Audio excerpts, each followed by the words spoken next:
Assalamualaikum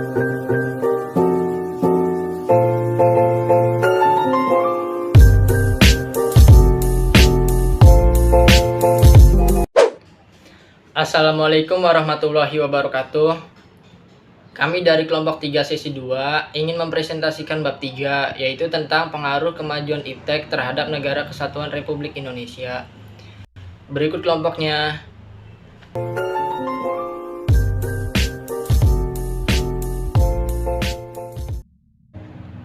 Kalian tahu nggak sih iptek itu apa? Iptek singkatan dari Ilmu Pengetahuan dan Teknologi. Ilmu merupakan pengetahuan yang sudah diklasifikasikan dan diinterpretasikan sehingga menghasilkan kebenaran objektif, serta sudah diuji kebenarnya secara ilmiah. Pengetahuan merupakan hal yang sudah diketahui oleh manusia melalui panca indera, intuisi, pengalaman, ataupun firasat. Sementara itu, sains adalah himpunan pengetahuan manusia yang dikumpulkan melalui proses pengkajian dan bisa dinalar oleh akal. Secara umum, iptek atau ilmu pengetahuan dan teknologi definisikan sebagai sumber informasi yang meningkatkan wawasan seseorang di bidang teknologi. Terima kasih. Pengaruh kemajuan iptek bagi NKRI. Iptek merupakan kemajuan peradaban yang penting bagi manusia. Karenanya, kemampuan iptek nasional harus terus dikembangkan. Tujuannya untuk meningkatkan daya saing, kemandirian bangsa, mempercepat tercapainya tujuan bangsa, dan mencapai kesejahteraan rakyat. Pengaruh positif iptek. Ada banyak pengaruh positif yang didapatkan oleh bangsa Indonesia lewat iptek. Antara lain, di bidang politik. Pengaruh positif iptek di bidang politik yaitu meningkatkan hubungan diplomatik antara negara, memperluas hubungan kerjasama antar daerah, memberikan dorongan yang besar terhadap konsolidasi demokrasi di banyak negara, dan tersampainya informasi dan berita tentang politik dengan cepat. Saya akan melanjutkan dari Rizka Beliana, dampak positif dari iptek. Perkembangan iptek yang pesat membuat teknologi canggih semakin bermunculan, termasuk di sektor ekonomi. Kegiatan usaha menjadi semakin lancar akibat terjadinya perkembangan iptek. Selain itu, perkembangan iptek juga membantu kesejahteraan masyarakat. Lalu, apa saja perkembangan iptek dalam kegiatan ekonomi? Perkembangan iptek dalam bidang ekonomi yaitu 1. Mempermudah dan memperlancar kegiatan distribusi barang. Yang kedua, memudahkan konsumen dalam memenuhi kebutuhan.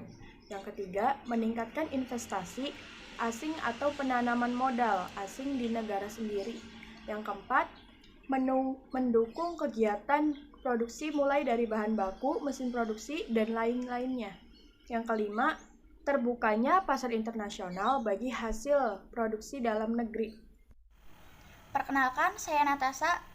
Saya akan menjelaskan apa sih dampak positif iptek di bidang sosial budaya. Yang pertama, informasi di lingkungan masyarakat bisa dipublikasikan dan diterima oleh masyarakat. Nah, tentunya kita bisa dengan mudah memberikan informasi dan juga menerima informasi ketika kita bermain sosial media, seperti bermain Instagram, Google, Facebook, dan juga lain-lain. Yang kedua, mempermudah seseorang di suatu negara untuk mengetahui berbagai macam budaya di negara lain. Tentunya, dari sini kita bisa mengetahui budaya apa sih yang ada di Korea, makanan apa sih yang ada di Jepang, dan lain sebagainya. Yang ketiga, sosialisasi kebijakan pemerintah yang lebih cepat sampai kepada masyarakat.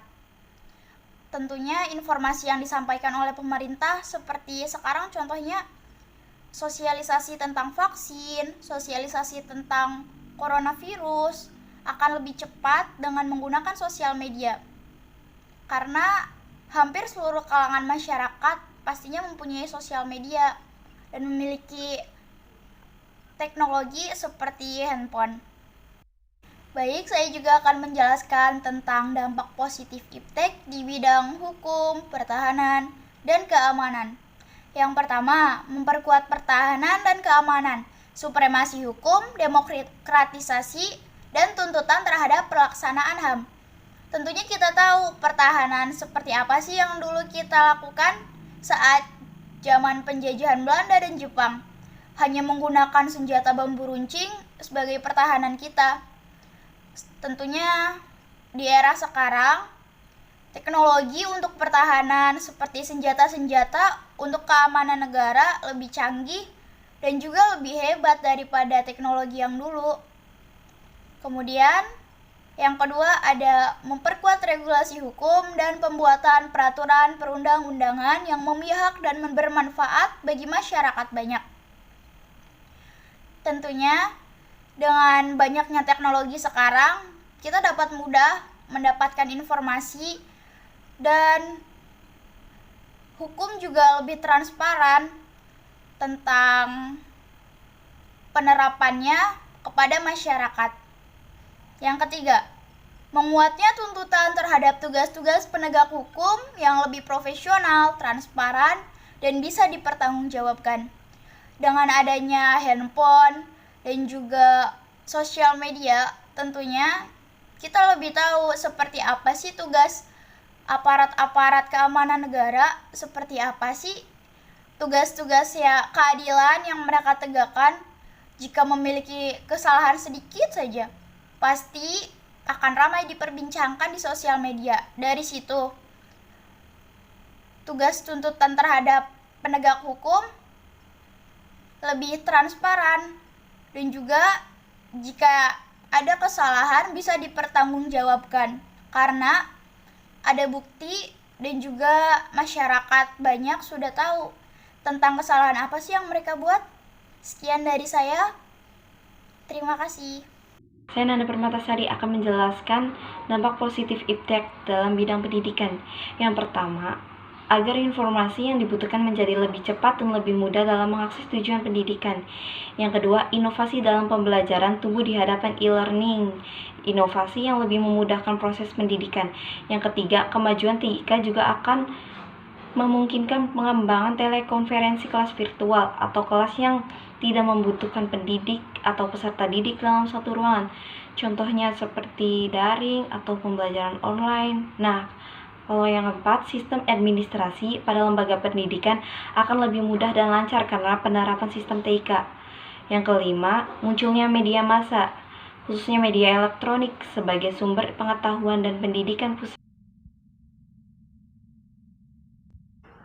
Pengaruh negatif iptek dalam bidang politik. 1. Meningkatkan nilai-nilai politik individu, kelompok oposisi, diktator, mayoritas atau tirani minoritas. Kedua, negara tidak lagi dianggap sebagai pemegang kunci proses pembangunan. Ketiga, timbulnya fanatisme racial, etnis, dan agama dalam forum organisasi. Keempat, adanya konspirasi internasional, yakni pertentangan kekuasaan dan peraturan politik.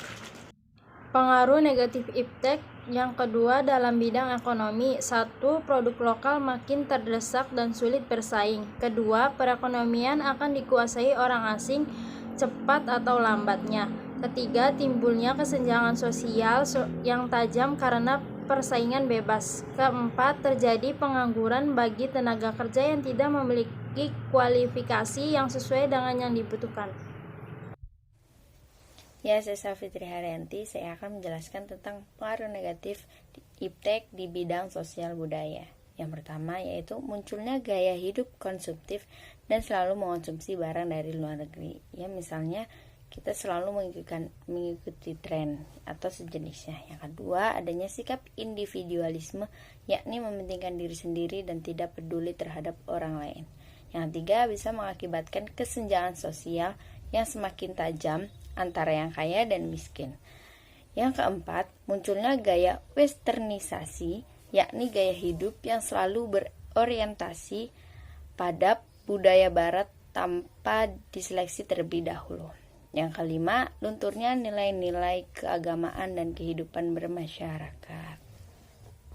Ya, selanjutnya pengaruh negatif iptek di bidang hukum, pertahanan, dan keamanan. Yang pertama, menimbulkan tindakan anarkis dari masyarakat yang bisa mengganggu stabilitas nasional, ketahanan nasional, serta persatuan kesatuan bangsa. Yang kedua, peran masyarakat dalam menjaga ketertiban, keamanan, dan kedaulatan negara cenderung berkurang. Yang ketiga, penyalahgunaan satelit oleh para teroris seperti melacak kondisi tempat mereka akan melakukan kejahatan. Yang keempat, melalui media internet, teroris dapat berkomunikasi dengan sesama teroris maupun untuk mencari pengikut. Terima kasih. Saya Susindriani akan melanjutkan presentasi sebelumnya. Ada pengaruh negatif di bidang pendidikan. Yang pertama, siswa malas belajar karena kurang bijak menggunakan media sosial, smartphone, dan laptop. Yang kedua, mempermudah terjadinya pelanggaran haki karena kemudahan mengakses data internet. Yang ketiga, penyalahgunaan pengetahuan bagi orang-orang tertentu untuk melakukan tindakan kriminal. Selanjutnya, ada sikap selektif terhadap kemajuan iptek. Untuk menghindari pengaruh buruk dari kemajuan iptek, kita diperlukan sikap selektif dengan cara yang pertama, mempertimbangkan pemakaian teknologi informasi dalam pendidikan, khususnya untuk anak yang di bawah umur yang harus dalam pengawasan. Yang kedua, memperkuat nilai-nilai spiritual atau agama dalam keluarga, masyarakat, dan bangsa. Yang ketiga, memberikan pengajaran etika terhadap anak-anak yang di bawah umur agar tertanam akhlak dan etika. Selanjutnya, menjaga dan memelihara adat ketimuran yang selama ini dianut oleh bangsa Indonesia. Selanjutnya, pandai memilah dan memilih pengembangan iptek yang berkembang di era sekarang. Yang keenam, tidak lepas peran dari masing-masing individu, yaitu kesadaran dari tiap-tiap individu dalam penggunaan iptek. Yang terakhir, selalu bersikap waspada dan kritis terhadap segala sesuatu, segala perubahan yang terjadi. Terima kasih.